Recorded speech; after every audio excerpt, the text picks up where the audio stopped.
very warm good morning to all of you students. This is सार्थक राजा भोज और आज हम लोग क्लास 7th का सोशल साइंस का हिस्ट्री का अपना फर्स्ट चैप्टर स्टार्ट करेंगे.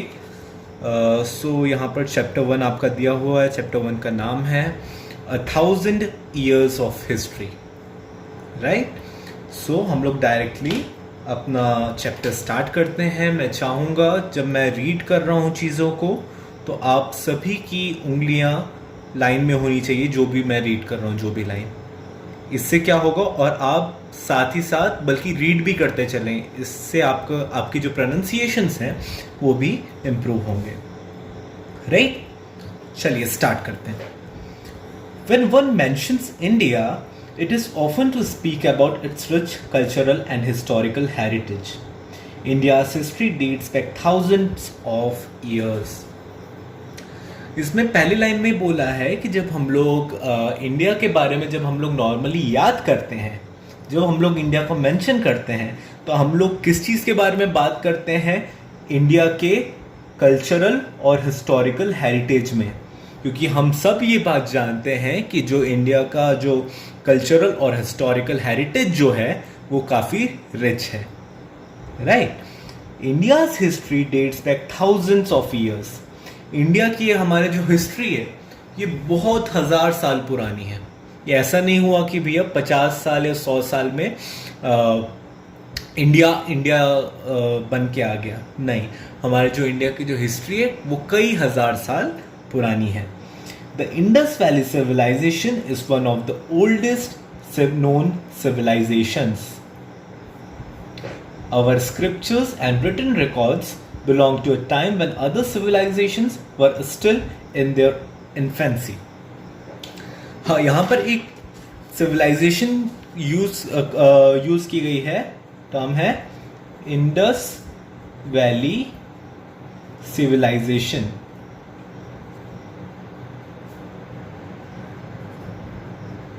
ये जो इंडस वैली सिविलाइजेशन जो है ये अब तक की सबसे पुरानी सिविलाइजेशंस में से एक मानी जाती है. और हमारे जो इंडिया के जो स्क्रिप्चर्स जो हमको मिलते हैं, जो कि हमको पास्ट के जो स्क्रिप्चर्स मिलते हैं, वो अगर हम लोग देखें तो वो इतने पुराने हैं कि जो बाकी की जो अदर सिविलाइजेशंस थी, क्योंकि ऐसा तो नहीं है कि सिर्फ और सिर्फ एक सिविलाइजेशन रही होगी. Other different parts of world में क्या होगा, काफ़ी सारी सिविलाइजेशंस होंगी. बट उस समय जो कि हमारे जो स्क्रिप्चर्स हैं वो ये बताते हैं कि जो बाकी के जो सिविलाइजेशंस थी वो इन्फेंट स्टेज में थी. इन्फेंट स्टेज अगर मैं बोलूँ, इन्फेंट स्टेज का मतलब होता है, या हम लोग इसको बोलते हैं nascent stage, NASCENT, nascent stage. इसका मतलब होता है अपने शुरुआती दौर में. वो हम लोग बोलते हैं ना शुरुआती दौर, हम लोग एक टर्म यूज़ करते हैं. सो वही बोल रहा है कि जो बाकी ये जो हमारे जो स्क्रिप्चर्स हैं, हम लोग मतलब आप सोचिए हम लोग कितने ज़्यादा मॉडर्न रहे होंगे. हम लोगों ने उस समय स्क्रिप्चर्स अपने लिखने स्टार्ट कर दिए थे. और वो भी तब जबकि जो बाकी की जो सिविलाइजेशंस थी वो उनके बिगिनिंग स्टेज में थी, या इन्फेंट स्टेज में थी, या यूं कहें नेसेंट स्टेज में थी. ओके. अब नाउ आगे बढ़ते हैं. India has evolved over the centuries, gone through tumultuous political and social reforms, been conquered, revised, restored and finally emerged as a nation with a distinct character of its own. India centuries मतलब आप जानते हैं hundreds of years को हम लोग बोलते हैं. एक 100 ईयर जो होता है, 100 ईयर का जो पीरियड होता है, इसको हम लोग अ सेंचुरी बोलते हैं. इसका मतलब यहां पर जो बोला है India has evolved over the centuries, इसका मतलब कई सौ सालों में इंडिया क्या हुआ है, इवॉल्व हुआ है. इवॉल्व हुआ है मतलब चेंज हुआ है. और जो चेंज होता है वो कभी भी पॉजिटिव या नेगेटिव के टर्म्स में हम लोग नहीं देखते कभी भी चेंज को. ये आप आगे पढ़ेंगे. राइट. इंडिया को कई बार कॉन्कर किया गया मतलब काफ़ी सारे जो इन्वेडर्स थे वो यहाँ पर आए, उन्होंने इंडिया को जीता. कॉन्कर किया मतलब कॉन्कर किया मतलब विन विन, राइट, उन्होंने इस चीज को जीता। रेविज्ड, रेविज्ड मतलब डिस्ट्रॉय करना या फिर लूटना, राइट, लूटेड। काफी बार लोगों ने इसे कॉन्कर किया, काफी बार लोगों ने इसे डिस्ट्रॉय किया या फिर लूटा। कई बार ऐसे हुए, कई सारे रिफॉर्मेशंस आए इंडिया में। हम लोग पढ़ते हैं सती प्रथा के बारे में, अगर हम लोग इंडिया के 1900s की बात करें या लेट 1800s की बात करें, तो हम लोगों ने देखा है कि उस समय काफ़ी सारे रिफॉर्मर्स आए थे इंडिया में, जैसे कि राजा राम मोहन रॉय और बहुत सारे ऐसे रिफॉर्मर्स के नाम हैं, राइट। सो काफ़ी सारे लोगों ने रिफॉर्म किया और लास्ट में आज जो हम लोग इंडिया देख रहे हैं वो हम लोग इंडिया देख रहे हैं काफ़ी रिफॉर्म्ड इंडिया, ठीक है। एक ऐसा इंडिया जिसने एक अपना ही अलग डिस्टिंक्ट कैरेक्टर, जिसका एक अपना अलग ही डिस्टिंक्ट कैरेक्टर है। Let us trace Indian history during the most exciting phase from 700 to 1715 AD। ये जो चैप्टर जो हम लोग आज पढ़ रहे हैं, 1000 years ऑफ हिस्ट्री, इसमें हम लोग एक टाइम फ्रेम चूज किया है। हमने टाइम फ्रेम मतलब हम लोग किस समय से लेकर के किस समय तक हम लोग ये पढ़ेंगे। जैसे अगर हम लोग देखें 20th सेंचुरी के, अभी हम लोग देखेंगे तो कितना समय हुआ है 21st सेंचुरी को, 2000 से लेकर आज हम लोग पहुंचे 2020 तक। तो ये क्या हो गया, ये जो टाइम है इसको हम लोग बोलते हैं टाइम फ्रेम, टाइम फ्रेम।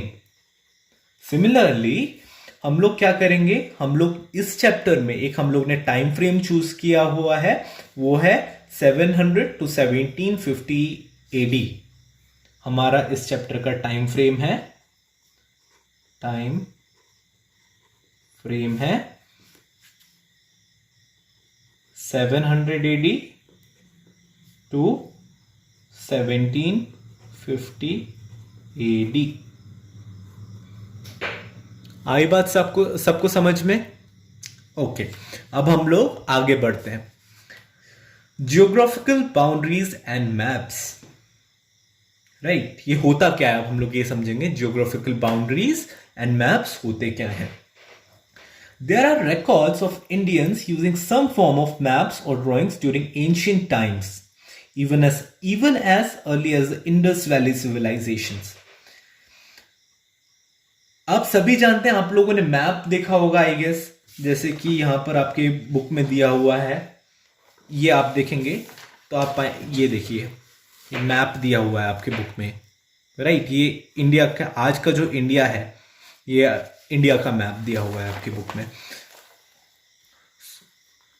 सो वैसे जो हम लोगों को पता चलता है, हिस्ट्री को जब हम लोग पढ़ते हैं तो हमको पता चलता है कि इंडस वैली सिविलाइजेशन के समय भी जो इंडियंस जो थे वो मैप्स का और ड्राइंग्स का यूज किया करते थे। अब सोचिए आप कितने मॉडर्न समय रहा होगा, कितने मॉडर्न लोग रहे होंगे हम लोग उस समय भी, हमारी जो सिविलाइजेशन रही होगी वो कितनी मॉडर्न रही होगी। आज भी काफी सारे हम में से लोग हैं जो कि एक मैप क्या होता है, हम लोगों ने, कई सारे लोगों ने मैप नहीं देखा या हम लोग ड्रॉ कर नहीं सकते। अब सोचिए उस समय, इतने साल पहले, इतने हजारों साल पहले वो लोग मैप्स का यूज किया करते थे, हमारे ancestors, right. Numerous survey instruments and measuring rods have been excavated from historical sites, strengthening this belief. आपको पता है जो आर्कियोलॉजिस्ट होते हैं वो चीजों को एक्सकेवेट करते हैं। एक्सकेवेट करते हैं मतलब वो जमीन में चीजों को डिग करते हैं, जमीन को डिग करते हैं। डिग करना मतलब खोदना, जमीन को खोदते हैं और वो चीजों को निकालते हैं, वो चीजें जो कि एंशिएंट समय में यूज की जाती थी। तो हमको जब ये एक्सकेवेशंस जब अलग अलग हुए, जब अलग अलग आर्कियोलॉजिस्ट ने एक्सकेवेट किया, तो हमको पता चला कि काफी सारे ऐसे इंस्ट्रूमेंट्स होते थे जो कि हम लोग उस समय में यूज किया करते थे। The pole star and other constellations had been discovered and charted by Indian scholars long before their importance was realized by others. काफी सारे लोगों को ये सारी चीज, एक यहां पर है pole star, the pole star. आप लोगों को पता है कि ये पोल स्टार क्या है? पोल स्टार, इसको हम लोग नॉर्थ स्टार के भी नाम से जानते हैं। नॉर्थ स्टार, हिंदी में इसे कहते हैं ध्रुव तारा। याद आया कुछ आप लोगों को? ध्रुव तारा। सो उस समय सोचिए, हजारों साल पहले ये जो ध्रुव तारा था, ये हमारे जो इंडियन जो वो थे, आर्कियोलॉजिस्ट जो थे, या इंडियंस जो थे उस समय के, मैं बोलूं, यहां पर एक टर्म यूज किया गया है, द पोल स्टार। राइट? आपको पता है कि ये पोल स्टार क्या होता है? पोल स्टार को हम लोग नॉर्थ स्टार के नाम से भी जानते हैं। ओके, नॉर्थ स्टार, हिंदी में हम लोग इसे कहते हैं ध्रुव तारा। अब याद आया आपको क्या होता है नॉर्थ स्टार या ध्रुव तारा? या सो हमको ये बात पता चलती है कि जब लोगों को इसके यूटिलाइजेशन के बारे में भी नहीं पता था, ये जो नॉर्थ स्टार है, राइट, इस नॉर्थ स्टार का क्या इंपॉर्टेंस है। उस समय भी हम जो इंडियंस जो थे वो ये चीज जानते थे कि जो ध्रुव तारा है वो क्या चीज है। इंडियंस को इसके यूजेज के बारे में पता था। हम लोग उस समय भी इसको नेविगेशनल पर्पसेस मतलब डायरेक्शंस हमको खोजने के लिए, आपको पता है north, south, east, west, right. तो हम लोग उस समय भी ये नॉर्थ, कौन सा डायरेक्शन नॉर्थ है, कौन सा डायरेक्शन साउथ है, कौन सा डायरेक्शन ईस्ट है, कौन सा डायरेक्शन वेस्ट है, ये लोग हम लोग उस समय भी पता करने के लिए यूज किया करते थे। यहां पर और एक टर्म यूज किया गया है, constellations.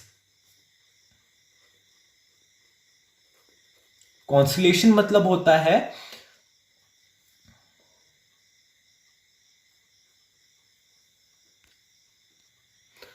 a group of stars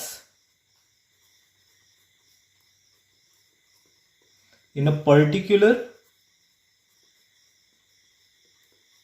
alignment।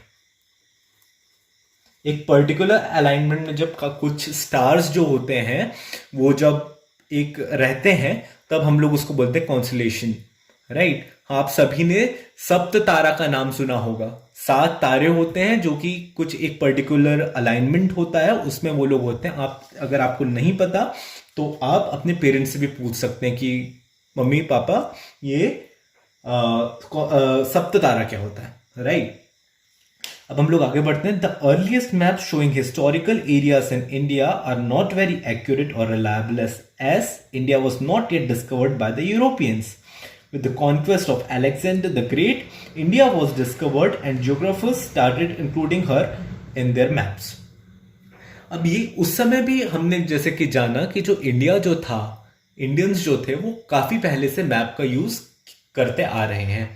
हम लोग ये नहीं बोल सकते कि इंडिया जो भी हम लोग जो मैप्स यूज कर रहे थे वो एकदम एक्यूरेट थे, राइट, वो एकदम एक्यूरेट नहीं थे।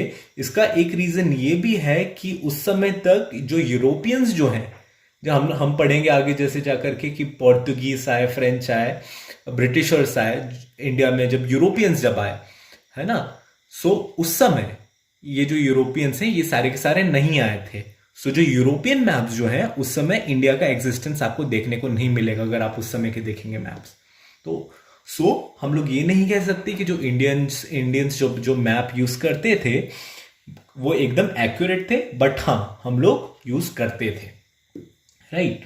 अलेक्जेंडर जब आया इंडिया में, अलेक्जेंडर द ग्रेट, सिकंदर महान हम लोग जिसको उस नाम से जानते हैं, वो जब आया यहाँ पर, उसके बाद से जियोग्राफर्स ने इंडिया को भी अपने मैप में इंक्लूड करना स्टार्ट किया।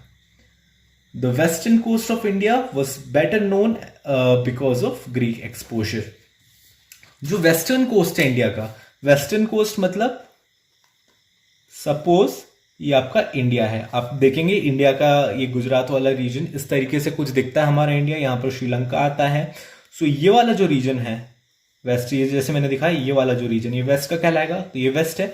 ये इस एरिया को हम लोग वेस्टर्न घाट्स भी कहते हैं, वेस्टर्न घाट्स।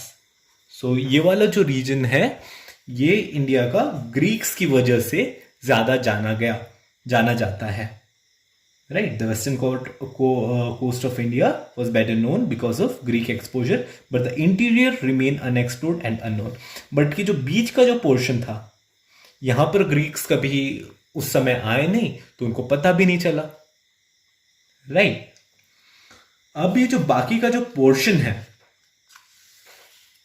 इस चैप्टर का, ये हम लोग नेक्स्ट क्लास में करेंगे। आई होप आज हम लोग ने आज बहुत ही छोटा सा पोर्शन कवर किया है, इतना बड़ा है ना। आई होप आप सबको ये समझ में आया होगा। आप इसको 2-3 बार रीड करेंगे, जहां पर भी डाउट्स है आपके अपने आप क्लियर होते जाएंगे, राइट। सो चलिए नेक्स्ट क्लास में मिलते हैं हम लोग। Thank you, bye bye.